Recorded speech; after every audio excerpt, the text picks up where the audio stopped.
প্রতিটা মেয়েরই উচিত নিজের একটা সেলফ ডিপোজিট থাকা। পরে মিডিয়াতে একটা সময় আমরা থাকবো না, দাদি নানির ক্যারেক্টার পর্যন্ত তো যাব না।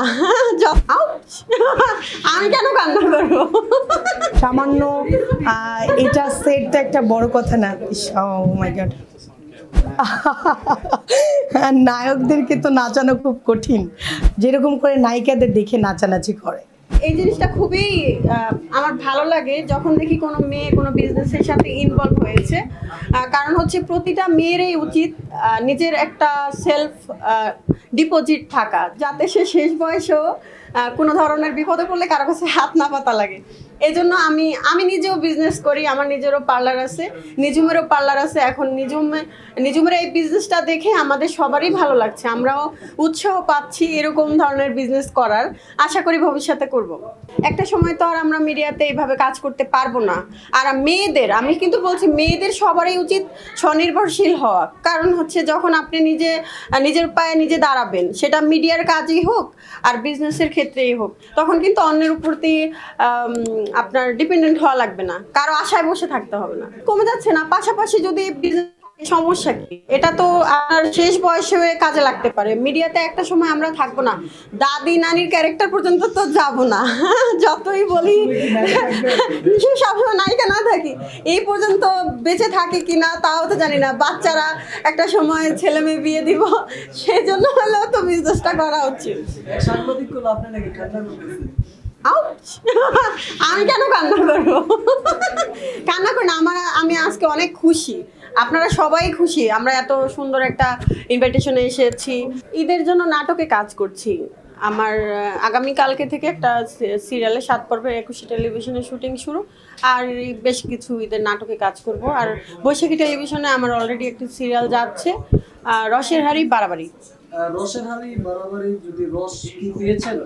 হ্যাঁ, অবশ্যই অনেক রস পেয়েছি। শুধু আমি না, অনিয়া যাচ্ছে তো, দর্শকদের কাছ থেকে অনেক ভালো সাড়া পাচ্ছি।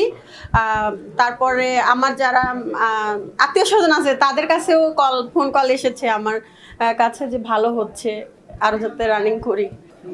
আমি যেটা বলছিলাম যে নারীরা তো অনেক কাজ করছে, নারীরা পদ্মা সেতুর মতো এত বড় বড় প্রজেক্ট, নারী তো আমাদের প্রধানমন্ত্রী, সো নারীরা অনেক কাজ করছে। সামান্য এটা সেটটা একটা বড় কথা না। ও মাই গড। তো আমি চাই যে প্রত্যেকটা নারীর একটা আইডেন্টি থাকুক, যে সেই নারী কিছু একটা করে, তার পুরুষের হাতের দিকে তাকিয়ে থাকতে হয় না। সে যেন স্টাবলিশড হয় সমাজে, যেন তার মানে একটা আইডেন্টি থাকে যে অমুক ব্যক্তি ইনি, রাইট?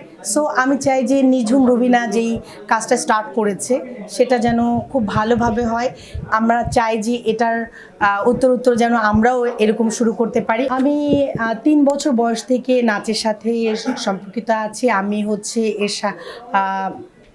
কলকাতায় নাচ করেছি দীর্ঘ অনেক দিন যাবৎ। আমি মধুসূদন মঞ্চে নাটক করেছি। তারপর 2012 সালে সেরা নাচিয়ে, বাংলাদেশের যে চ্যানেল সেরা নাচিয়ে, এখানে আমি ছিলাম। তারপরে নাচের স্কুল দেই এবং সাথে সাথে আমার বিজনেসটাও আমি ক্যারি করি। আমি 2টো ছবির হচ্ছে কোরিওগ্রাফি করতে গিয়েছিলাম। তো আমার একটু এক্সপিরিয়েন্সের ক্ষেত্রে বলি যে নায়িকারা আসলে হঠাৎ করে সুন্দর মানুষরাই তো চলে যায় নায়িকার দিকে, তো ওরা গ্রুমিং হয়ে আসে না। আমরা খুব ফেস করি যে আমরা এই যে তালটা শেখাতে চাচ্ছি বা যে নাচটা শেখাতে চাচ্ছি সেইভাবে ইনপুট করতে পারছে না। দ্যাটস ওয়াই হয় কি, মানে নাচ শেখাতে গেলে একটু প্রবলেম হয়, কিন্তু ওরা সুন্দরী তো কাভার করে নেয়, মানে এক্সপ্রেশনের দ্বারা করে নেয়। কিন্তু আসল যে নাচ শিখে আসা, গ্রুমিং হয়ে আসা, থিয়েটার থেকে আসা, এরকম হইলে নায়িকারা আসলে ভালো পারফেকশন আসে আর কি। অনেস্টলি স্পিকিং যদি বলি, তমা মির্জা খুব ভালো নাচে। তমা মির্জার নাচটা আমার ভালো লেগেছে, ওকে কোরিওগ্রাফি করার সময় আমার ভালো লেগেছে আর কি। নায়কদেরকে তো নাচানো খুব কঠিন, তারপরে ওরা নেচে যায় এমনি এমনি, যাদের মানে নায়িকাদেরকে দেখে। তো আমরা কোরিওগ্রাফারদেরকে দেখে আসলে এভাবে নাচে না, আমাদেরকে দেখে ওনারা স্টক যায় শিখে, কিন্তু ওনারা আমাদের দেখে ওইরকমভাবে নাচানাচি করে না, যেরকম করে নায়িকাদের দেখে নাচানাচি করে।